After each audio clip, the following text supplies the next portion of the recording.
Já saiu, meu querido, segundo episódio de Tales of the Walking Dead, talvez o episódio mais estranho até hoje e diferente do universo de The Walking Dead. É um negócio assim difícil de processar e tirar conclusões, mas nesse vídeo eu vou explicar ele, analisar todos os pontos. Se você quer saber, cola aqui e vambora. Fala, povo bonito que assiste esse canal lindo chamado A Gente Faz Agora, tudo bom com você que tá assistindo? Então eu tô muito bem, espero que você também esteja, né? Eu sou o João Victor, pra você que não conhece, e hoje, meu querido, eu tô de volta pra trazer pra vocês mais uma análise de Tales of the Walking Dead. Sim, muita gente foi pega de surpresa porque o segundo episódio da série já saiu, de Blair e Dina, né, as duas personagens novas. No caso, a explicação é que saiu no AMC Plus lá nos Estados Unidos na quinta-feira, de forma adiantada o primeiro. Agora no domingo lá também saiu o segundo. O terceiro sai no outro domingo. Mas pra você que tá aqui no Brasil, como o YouTube ele bloqueia links quando o pessoal manda no comentário, tá aberto os comentários desse vídeo aqui pro pessoal recomendar páginas onde vai ter link sobre isso. Escreve embaixo pra ajudar a galera, né? Sem enrolar, vamos direto ao ponto. Clica no like aí, me ajuda muito na divulgação. Se inscreve no canal pra você não perder nada e bora!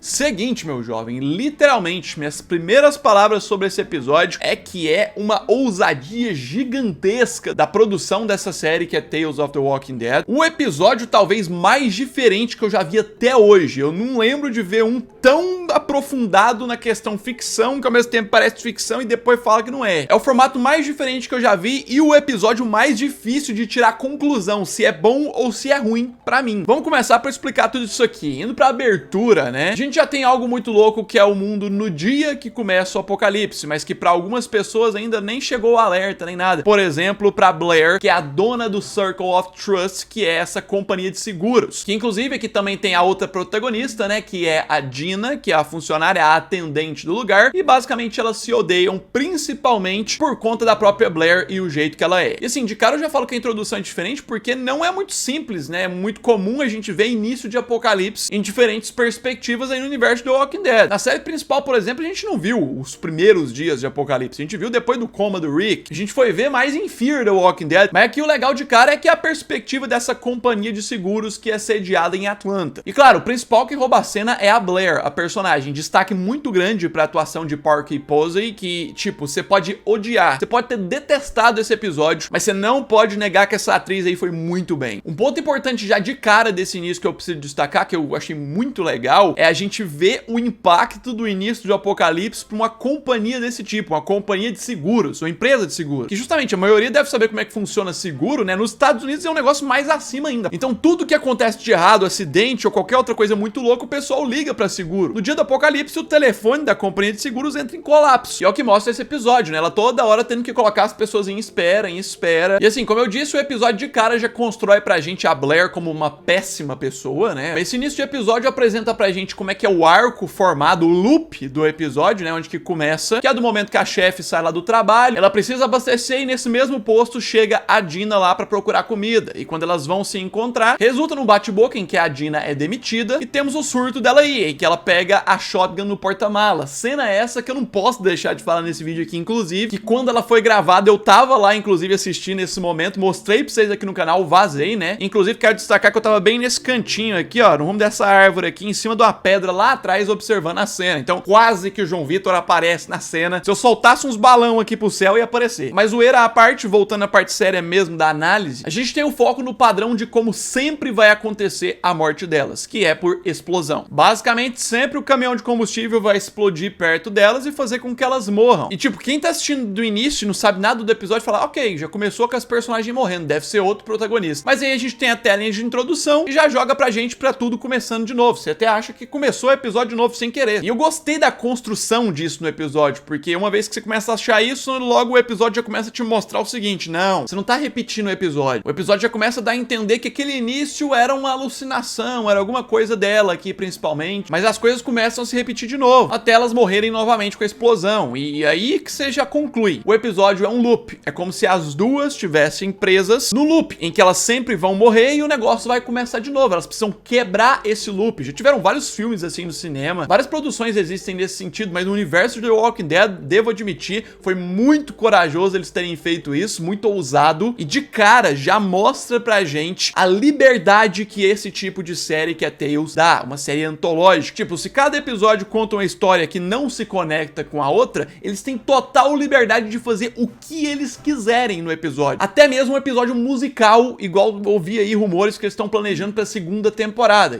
Esse aí eu já não concordo muito, mas algumas outras ideias diferentes, tipo desse, de ficar em loop, é um negócio que não tinha como fazer na série principal, por exemplo. Tem continuidade. E assim, por mais que esse episódio seja bem duvidoso, tipo, mesmo não sendo o melhor episódio existente possível, isso me anima muito pra continuar assistindo Tales of the Walking Dead, do que eles podem criar com mais coragem nos outros episódios, que vai funcionar melhor. Porque, tipo, eu já assisti esse episódio 2 aqui, não esperando muito, porque eu tinha visto as críticas do pessoal que assistiu antes. Mas ainda assim, eu falo pra vocês que esse conceito me conquistou um pouquinho. Porque, tipo, é interessante que em meio a esse loop, que no geral torna-se muito repetitivo e maçante, tem alguns elementos, como por exemplo aqui, ó, que a personagem, né, a Blair, vai descobrindo sobre o apocalipse no meio desse loop que tá acontecendo. Então, ela morreu uma vez ali, ela acorda de novo, tentando entender o que é que tá acontecendo, mas ela lembra das informações da vida anterior. Então, a partir disso, ela vai buscar mais informações. Em cada loop, ela vai descobrindo mais sobre o apocalipse. Antes ela duvidava, achava aquela coisa da mídia, muito rápido ela descobre que é verdade, muito rápido ela descobre que os militares estão tomando Atlanta e as pessoas estão evacuando. Então, gostei de como mesclaram isso. Eu acho que aqui é meio que estopim, né? Que tem a briga delas e tudo mais pra tudo começar a virar. Porque no ponto que o episódio já começaria a ficar muito chato, porque aí já estaria repetindo demais, começa a mudar o rumo. Ali a gente já vê as duas começando a trabalhar juntas, deixando o ego de lado, começando a trabalhar num projeto de como vão parar esse loop, concordando entre si, que nesse momento, se você tava perdendo o foco no episódio por causa de tanta repetição, aí já começa a ficar interessante.